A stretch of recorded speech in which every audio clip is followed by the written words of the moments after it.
Food poison ನಿಂದ 20ಕ್ಕೂ ಹೆಚ್ಚು ಮಕ್ಕಳು ಅಸ್ವಸ್ಥರಾಗಿರುವಂತಹ ಘಟನೆ ಮಂಡ್ಯ ಜಿಲ್ಲೆಯ ಮದೂರು ತಾಲೂಕಿನ ಕೆಎಂ ದೊಡ್ಡಿಯ ಶಾಲೆಯೊಂದರಲ್ಲಿ ಸಂಭವಿಸಿದೆ. ಊಟ ಮಾಡಿ ಮನೆಗೆ ತೆರಳಿದಂತಹ ಮಕ್ಕಳು ವಾಂತಿ ಭೇದಿ ಕಾಣಿಸಿಕೊಂಡು ಆಸ್ಪತ್ರೆಗೆ ದಾಖಲಾಗಿದ್ದಾರೆ.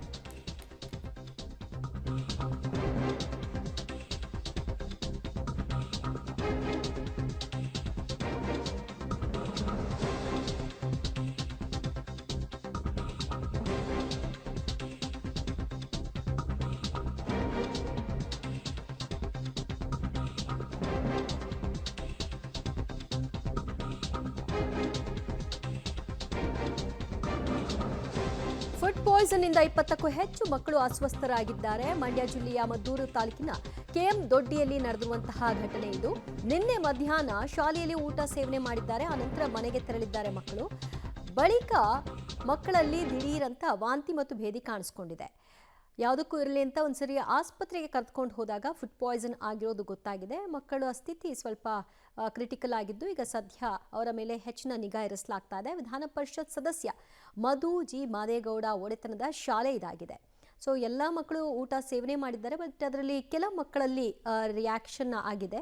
ಅದು ಊಟದಿಂದನೇ ಆಗಿರೋದಾ ಅಥವಾ ಏನಾಗಿದೆ ಅನ್ನೋದ್ರ ಬಗ್ಗೆ ಇನ್ನಷ್ಟು ಪರಿಶೀಲನೆ ಮಾಡಲಾಗ್ತಾ ಇದೆ. ನಿನ್ನೆ ಮಧ್ಯಾಹ್ನ ಊಟ ಸೇವನೆ ಮಾಡಿದ ನಂತರದಲ್ಲಿ ಆಗಿರುವಂತಹ ಬೆಳವಣಿಗೆ.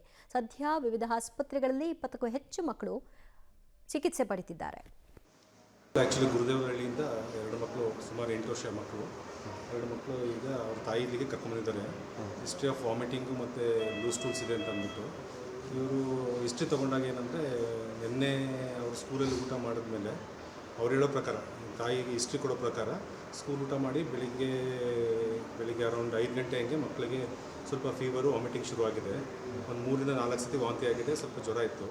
ಸೊ ಅದಕ್ಕೆ ಬೆಳಿಗ್ಗೆ ಅಲ್ಲೇ ಲೋಕಲ್ ಡಾಕ್ಟ್ರಿಗೆ ಒಬ್ಬರು ತೋರಿಸಿದ್ದಾರೆ. ಲೋಕಲ್ ಪೀಡಿಯಾಟ್ರಿಷಿಯನ್ ಇದ್ದಾರೆ ಕೆಎಂ ದೊಡ್ಡಿಲಿ, ಅವ್ರಿಗೆ ತೋರಿಸಿದ್ದಾರೆ. ಬಟ್ ತೋರಿಸಿದ್ಮೇಲೆ ಮಕ್ಕಳು ಎರಡೂ ಆ್ಯಕ್ಚುಲಿ ಅಲ್ಲಿ ಇಂಜೆಕ್ಷನ್ ಕೊಟ್ಟಿದ್ದಾರೆ ವಾಮಿಟಿಂಗ್ ಅಂತ ಅಂದ್ಬಿಟ್ಟು. ಅದು ಕೊಟ್ಟ ಮೇಲೆ ವಾಮಿಟಿಂಗ್ ನಿಂತಿದೆ, ಸ್ವಲ್ಪ ಭೇದಿ ಶುರು ಆಗಿದೆ. 3-4 ಸತಿ ಭೇದಿ ಆಗಿದೆ. ನಮಗೆ ಬಂದಾಗ ಮಕ್ಕಳಿಬ್ಬರು ಕಾನ್ಷಿಯಸ್ ಇದ್ದಾರೆ, ಓರಿಯೆಂಟೆಡ್ ಇದ್ದಾರೆ. ಯಾವುದೇ ರೀತಿಯಾದಂಥ science of dehydration, severe science of dehydration ಆಗಲಿ, ಯಾವುದೇ ಸೈನ್ಸ್ ಆಫ್ ಡಿಹೈಡ್ರೇಷನ್ಸ್ ಇಲ್ಲ. ಮಕ್ಕಳು ಎರಡೂ ಸ್ಟೇಬಲ್. ಮತ್ತಷ್ಟು ಮಾಹಿತಿ ಪಡೆಯೋಣ ನಮ್ಮ ಪ್ರತಿನಿಧಿ ರೋಹಿತ್ರಿಂದ. ರೋಹಿತ್, ಊಟ ಮಾಡಿದ ಎಲ್ಲ ಮಕ್ಕಳಲ್ಲೂ ಈ ರೀತಿಯ ರಿಯಾಕ್ಷನ್ ಕಾಣಿಸ್ಕೊಂಡಿದೆಯಾ ಅಥವಾ ಕೆಲವು ಮಕ್ಕಳಲ್ಲಿ ಮಾತ್ರನಾ?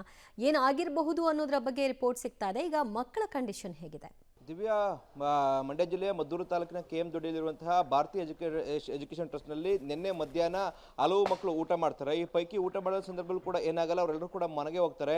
ಇದಾದ ನಂತರವಾಗಿ ರಾತ್ರಿ ಮತ್ತೆ ಇವತ್ತಿನ ಬೆಳಗಿನ ಜಾವ ಸರಿಸುಮಾರು 20ಕ್ಕೂ ಅಧಿಕ ಮಕ್ಕಳಿಗೆ ವಾಂತಿ ಭೇದಿ ಈ ರೀತಿಯಾದಂತಹ ಒಂದು ರೀತಿಯಾಗಿ ಲಕ್ಷಣಗಳು ಕಾಣಿಸ್ಕೊಳ್ತವೆ. ಒಂದಷ್ಟು ಮಕ್ಕಳು ಕೂಡ ಅಸ್ವಸ್ಥರಾಗುವಂಥದ್ದು. ತದನಂತರ ಆ ಮಕ್ಕಳನ್ನ ಸ್ಥಳದಲ್ಲಿದ್ದಂತಹ ಒಂದಷ್ಟು ಕ್ಲಿನಿಕ್ಗಳಿಗೆ ಮತ್ತೆ ಸ್ಥಳೀಯ ಆಸ್ಪತ್ರೆಗಳು ಕೂಡ ಕರ್ಕೊಂಡು ಹೋಗುವಂಥ ಕೆಲಸಗಳು ಕೂಡ ಆಗುತ್ತೆ.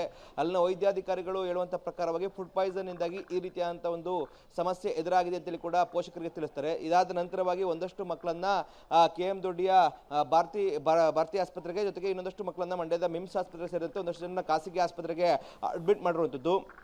ಸದ್ಯ ವೈದ್ಯಾಧಿಕಾರಿ ಹೇಳುವಂಥ ಪ್ರಕಾರವಾಗಿ ಎಲ್ಲ ಮಕ್ಕಳು ಕೂಡ ಸ್ಟೇಬಲ್ ಆಗಿದ್ದಾರೆ, ಚಿಕಿತ್ಸೆಗೆ ಸ್ಪಂದಿಸ್ತಾ ಇದ್ದಾರೆ. ಯಾವುದೇ ರೀತಿಯಂಥ ಅಪಾಯ ಇಲ್ಲ ಅಂತೇಳಿ ಕೂಡ ಸದ್ಯ ಹೇಳಿರುವಂಥದ್ದು. DHO ಕೂಡ ಸ್ಥಳಕ್ಕೆ ಹೋಗಿ ಎಲ್ಲವನ್ನ ವೀಕ್ಷಣೆ ಮಾಡುವಂಥದ್ದು ಮತ್ತು ಏನು ಮಕ್ಕಳ ಆರೋಗ್ಯವನ್ನು ಕೂಡ ವಿಚಾರಿಸ್ತಾ ಇದ್ದಾರೆ. ದಿವ್ಯಾ, ಸೊ ಫುಡ್ ಇನ್ಫೆಕ್ಷನ್ ಆಗಿರೋದ್ರ ಬಗ್ಗೆ ಈಗ ಪರಿಶೀಲನೆ ಆಗಬೇಕಿದೆ. ನೋಡೋಣ ಏನು ರಿಪೋರ್ಟ್ ಬರುತ್ತೆ ಅಂತ. ಥ್ಯಾಂಕ್ ಯು ರೋಹಿತ್ ನಿಮ್ಮೆಲ್ಲ ಮಾಹಿತಿಗೆ.